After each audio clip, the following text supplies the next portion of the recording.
Taligsik na de. To kailangan na namin gawin to. Lipat na yung mga gamit dun sa garage para wala kasing paglagyan. So gawa kami ng tent dito sa likod ng bahay. Tutulungan ko si Daddy mag-set up ng tent. Watch out my phone there.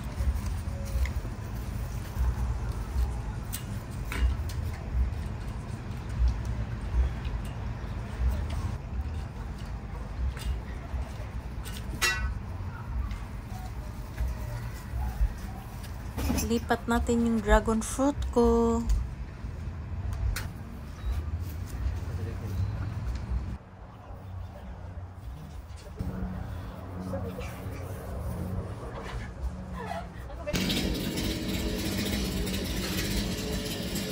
Sinutulan lang namin. Malaking ano.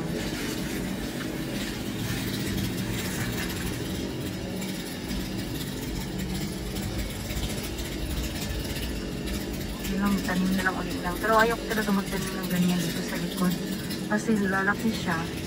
Mabuti talaga magtanim na lang ako ng langka or dragon fruits. At least hindi siya masyadong malaki. Pwede ko pang makain. Talaga ko lang siya. Anong magagawa ko, sir?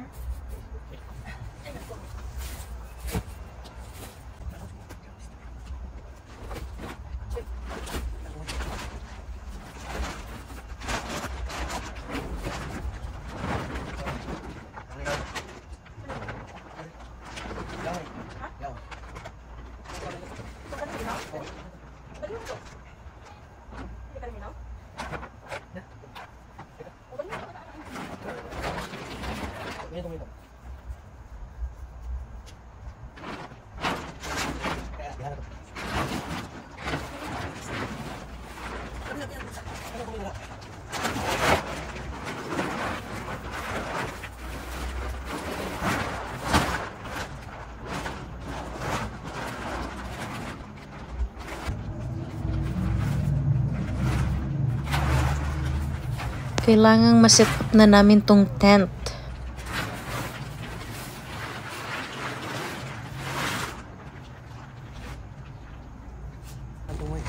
Ang dilim na, ginabi na kami.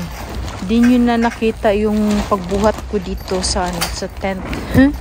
Kala ko di ko kaya. Naabutan na kami ng dilim. Gabi na, gabi. Hala, may mumu na. Ha? Kana diha? Nga si Jimmy? Saan ba ako dadaan?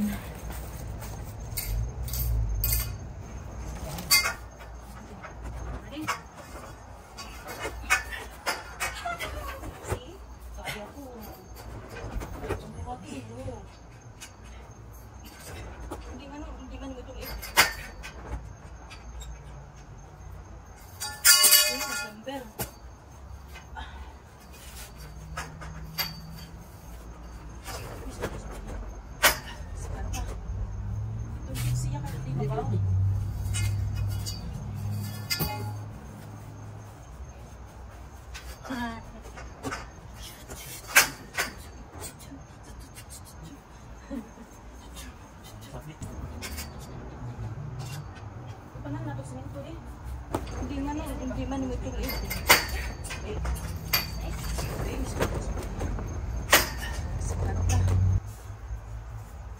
taburan na. Ano masugod din? Masugod? Ano sa? Okay. Oh. Pwede ko din na ito. Hindi din ito.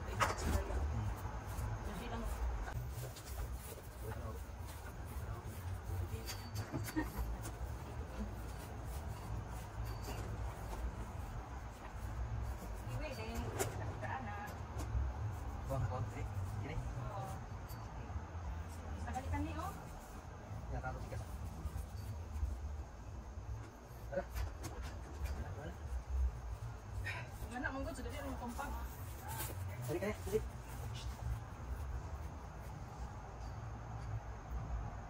Steak yung ibutang? Steak o steak? Saan na steak? Beef steak? Kasi iluto kami din. Saan? Saan na eh? Kaya ipadawin ko din mo diha. Kaya magtrabaho sila. Ay, more on the side. Saan yung utang din? Pwede na kami mag-ano dito, oh. Party.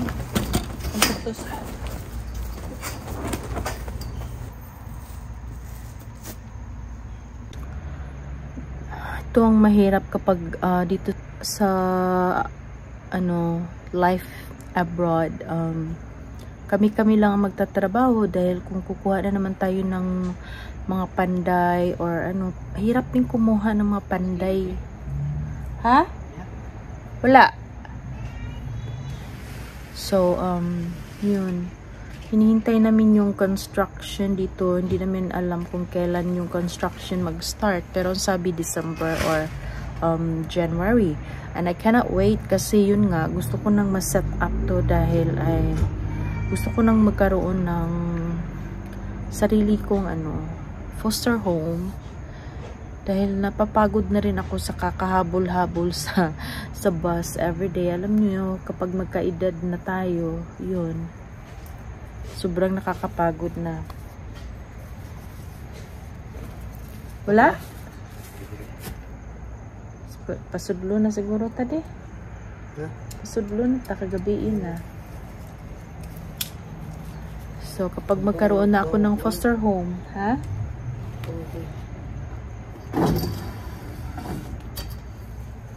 So, kapag magkaroon ako ng foster home, live-in ako sa sarili kong Ay. Hindi kasi basta-basta dito ang magkumuha ng mga construction or mga panday. Ang hirap. So, dinaan namin sa construction, contractor, dahil yun nga, para lahat ng gagawin natin na building, ay legal siya. Kailangan kasi yan legal dito. Dahil otherwise, ma-in trouble tayo sa stay. And then, ang mangyayari, kapag time na ibibenta natin yung bahay, ay hindi siya pwedeng counted kahit magkano pa yung nagastos mo. So, mas mabuti na yung natin, idaan natin sa everything in legal. Legality is the most important thing.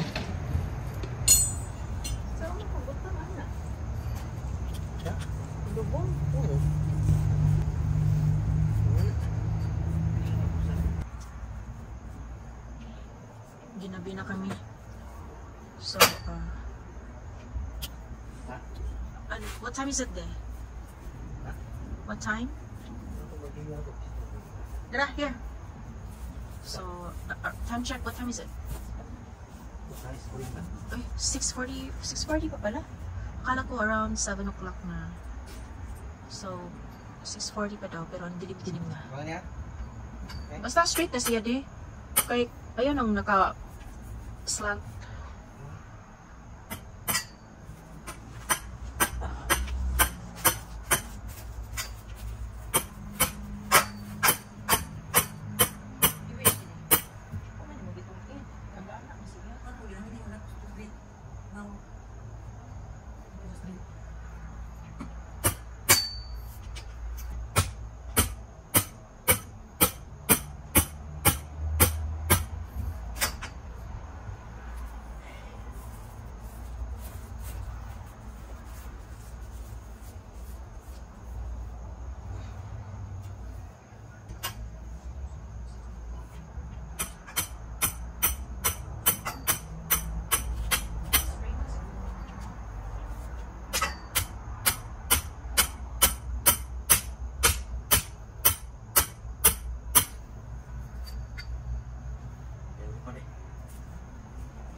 Very hard worker.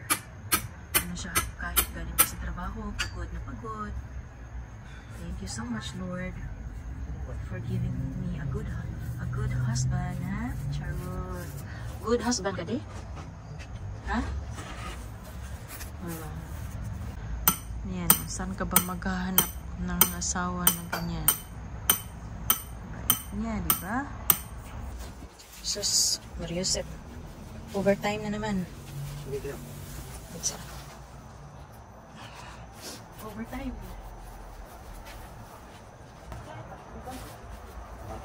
Napisla tag snail. Overtime na naman kami dito.